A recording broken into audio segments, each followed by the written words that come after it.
स्वागत है, अभिनंदन है।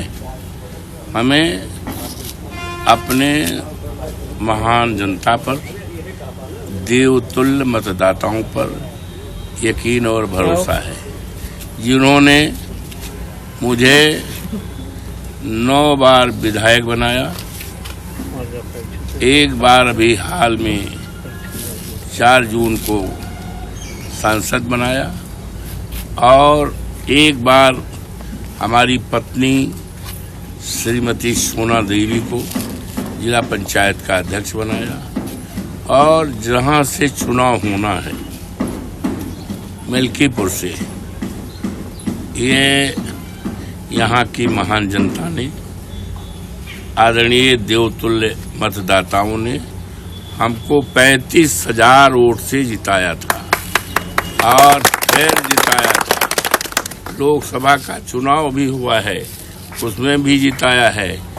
तो हमें इन पे भरोसा है और हम पे भरोसा उन पे है, समझ गए। और ये जमीन, ये धरती हमारी है, यहाँ के लोगों की है। और मुझे खुशी है और ताजुब भी है कि बाबा को, माननीय आदरणीय मुख्यमंत्री जी को, आदित्यनाथ योगी जी को, ये दिल्ली वाले क्या है, उनके मन में क्या भाव है, क्यों नाराज हैं कि ऐसी सीट पर, जहां पर भारतीय जनता पार्टी को पता है कि वहां दाल नहीं गल सकती किसी की, वो समाजवादियों की धरती है, अवधेश प्रसाद की धरती है, मिसेन यादव की धरती है, तो वहाँ कभी जीत ही नहीं सकते। ये जानबूझ करके इनको यहाँ जिम्मा सौंपा है और उसके बाद कटिहारी का सौंपा है। ये मुख्यमंत्री हैं, एक बड़े सूबे के मुख्यमंत्री हैं। चुनाव में देश के तमाम जगहों पे भेजे जाते हैं, लेकिन पता नहीं इनका कद क्यों, दिल्ली वाले क्या नाराजी है, इनका कद छोटा कर रहे हैं। केवल दो विधानसभा क्षेत्र दे रहे हैं। लगता है कहीं दाल में काला है।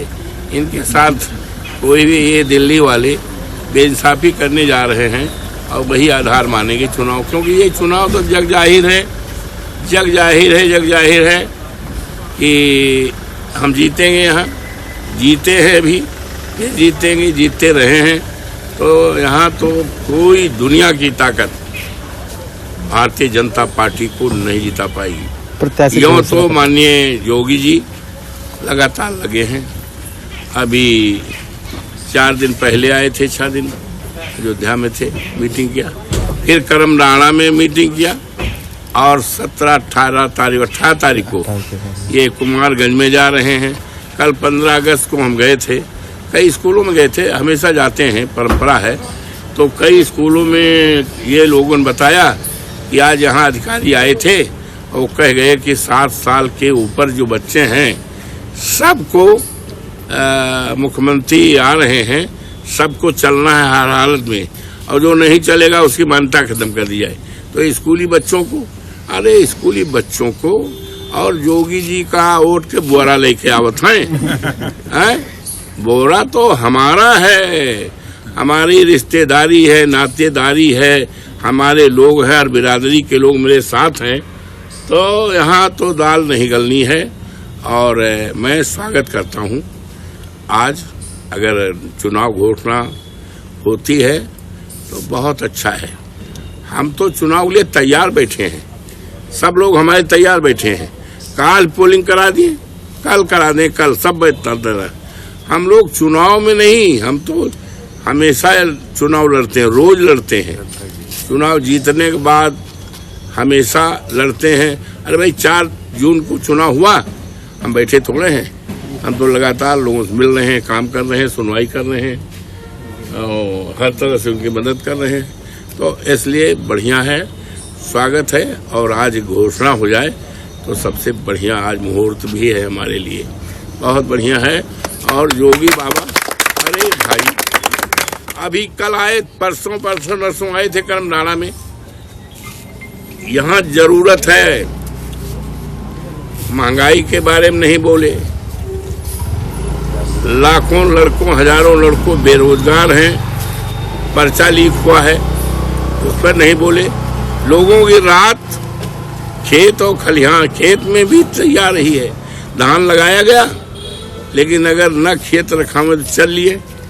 आज सांडों की सबसे बड़ी समस्या है और लगातार किसानों की खेती को सांडों से, आवारा जानवरों से बचाने के लिए लगातार हम संघर्ष कर रहे हैं।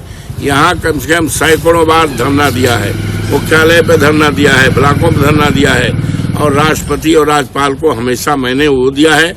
और विधानसभा में भी सवाल हमने उठाया था, योगी बाबा से पूछा कि आप बताइए, आपकी सरकार किसानों की खेती सांडों से बचाने के लिए, आवारा जानवरों से बचाने के लिए आपकी क्या योजना है?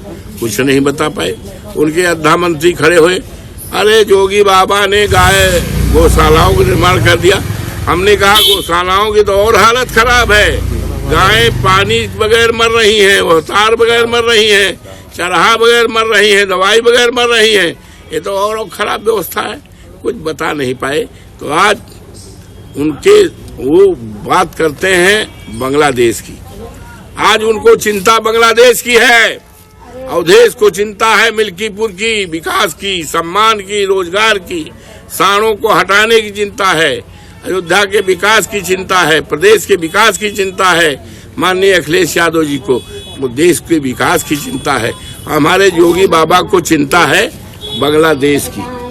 बांग्लादेश की बात करने आए थे, कुछ नहीं पाएंगे, कुछ भी करें कुछ नहीं मिलना है। बहुत बड़ा इतिहास यहाँ के देवतुल्य जनता ने फैजाबाद लोकसभा अयोध्या की जीत करके केवल हिंदुस्तान में नहीं सारी दुनिया में संदेश दिया है कि अब इस देश में धर्म पर आधारित राजनीति नहीं चलेगी। अब राजनीति चलेगी बेरोजगारों को रोजगार देने का, राजनीति चलेगी बाबा साहब भीमराव अम्बेडकर के संविधान की चलेगी, इंसाफ की राजनीति चलेगी। अब धर्म पर आधारित राजनीति नहीं चलेगी, समझ गए? ये गंगा जमुनी संस्कृत की राजनीति चलेगी, आपसदारी की राजनीति चलेगी। रामपथ पे लाइटें चोरी हो गई, रामपथ पे, और ये रामपथ की लाइट चोरी हो गई। इससे बड़ा क्या है? रामपथ वहीं शुरू होता है, देखिए उत्तर तरफ। ये इससे बड़ा क्या हो सकता है? रामपथ कोई गांव गलियारा का पथ नहीं है, गांव गलियारा का नहीं है। ये रामपथ जिसका नाम दुनिया में है और मर्यादा पुरुषोत्तम राम के नाम पर है, तो इससे बड़ा अन्याय अत्याचार क्या हो सकता है? और ये चोरी हुई है, बताते हैं रात के उजाले में, लाइट लगी है ना, रात में बिल्कुल उजाला रहता है, अंधेरे में चोरी नहीं हुई है और रात के उजाले में हुई है। तो ये चोरी है या भ्रष्टाचार है? चोरी है या भ्रष्टाचार है? दोनों हो सकती है, दोनों संभावनाएं हैं, लेकिन इससे भारतीय जनता पार्टी की सरकार नहीं बच पाएगी। सारी उसकी जिम्मेदारी है, उसकी जिम्मेदारी है। और ऐसे समय पे चोरी हो जाए कि बाबा वहीं अयोध्या में बसेरा लिए हैं, चोरी हो जाए। बताते हैं कि चोरी मई के महीने में हुई थी, अप्रैल में जांच पड़ताल हुई थी, तो ठीक ठिकाना सब था, और मई में चोरी हो गई। अरे भैया, मई, जून, जुलाई, अगस्त है। अगर मई में चोरी हुई थी, FIR क्यों नहीं मई में जो दर्ज की गई? आज अगस्त में, 15 अगस्त को अगस्त के महीने में दर्ज की जाती है। तो इसमें बहुत बड़ा घोटाला कहिए, बहुत बड़ा वो है।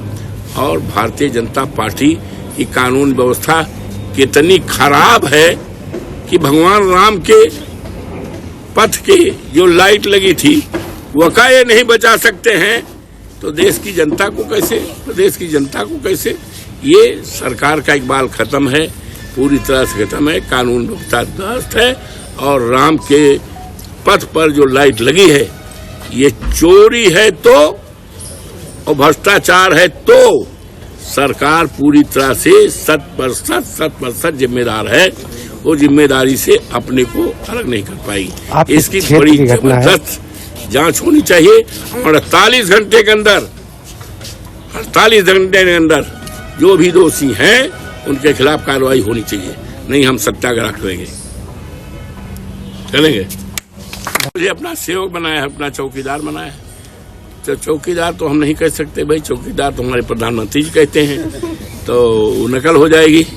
लेकिन अपना सेवक बनाया है, सेवादार बनाया है। हम की सेवा करेंगे और हर मुद्दे पर उनका सम्मान करेंगे, आदर करेंगे, देश दुनिया में उनका इज्जत बढ़ाएंगे। इस घटना को लेकर अधिकारियों को आपने क्या दिशा निर्देश दिया है? इस घटना को लेकर के आपने क्या दिशा निर्देश दिया? ऐसा है, कल 15 अगस्त था, परसों आए रात में, कल 15 अगस्त था। सारा दिन तो उसी में बीत गया। कई स्कूलों में देखो भाई, स्कूल का लगा बाय स्कूल। आज हम जाएंगे और अयोध्या तक जाएंगे और जा करके देखेंगे, देख करके तब अधिकारियों से, जिम्मेदार अधिकारियों से बात करेंगे। ऐसे कैसे हम चुप बैठेंगे? हमारी जिम्मेदारी है। हम जिम्मेदारियों का निर्वहन करेंगे और लोगों की उम्मीदों पर खरे उतरूंगा, उसी को मैं अपनी जीत मानूंगा। अभी तो जीत यहाँ के लोगों की जीत है। अवधेश प्रसाद अपनी जीत तब मानेगा जब उनकी उम्मीदों पर, उनकी तराजू पर खरा उतरेगा।